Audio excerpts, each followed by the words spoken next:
ગ્રામ વિહારની અંદર જે ઘોઘાની નજીક છે ત્યાં આગળ અમારે એક નાનું એવું ફંક્શન પણ રાખેલ છે અને અમારા ઘરે મહેમાનો આવેલા છે જે બહારથી સુરતથી અમદાવાદથી એ લોકોને લઈને અમે લોકો અહીંયા સ્પેશિયલ એક પ્રોગ્રામ રાખેલો હતો અને ફર્સ્ટ ટાઈમ અમે અહીંયા આવ્યા છીએ અને બહુ જ એન્જોય કર્યો છે.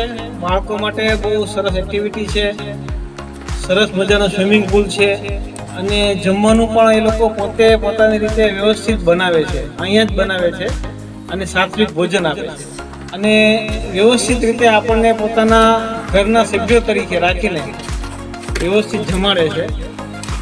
સ્વિમિંગ પુલ પણ બહુ સરસ છે, બાળકોને, નાના બાળકોને, મોટા માટે, બંને માટે બહુ વ્યવસ્થિત સ્વિમિંગ પુલ છે. ઘણી બધી એક્ટિવિટી છે, નાના માટે, મોટા માટે. ક્રિકેટ રમવું હોય તો રમી શકીએ એમ છીએ, દોરડાની ગેમ છે, પછી દોરડા ખેંચ છે. અમને લોકોએ જે નહોતું ધાર્યું એની કરતાં વિશેષ અમને આનંદ આવ્યો છે. એટલે આ જે ગ્રામ વિહાર છે એમાં દરેક લોકોને ઇન્વાઇટ કરે છે, ભાવનગરમાં આવતા, બહારગામથી આવતા. અને ખાસ તો ભાઈ છે આપણા બ્રહ્મ સમાજના છે, એટલે આપણા બ્રહ્મ સમાજને પણ એક નમ્ર વિનંતી છે કે આપણા ભાઈનું કામ બહુ વ્યવસ્થિત છે અને આપણા ઘરે આવતા મહેમાનો, આપણા બાળકો શનિ રવિમાં પણ આપ અહીંયા પધારો અને બહુ સરસ મજા આવશે.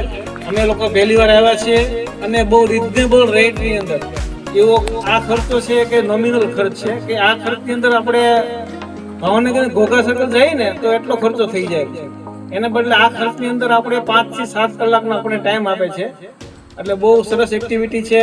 માટે દરેક લોકોને, આપણા બ્રહ્મ સમાજને નમ્ર વિનંતી અને બહુ ખુશ મજા આવશે, એન્જોય કરજો અને પધારો એવી અમારી નમ્ર વિનંતી.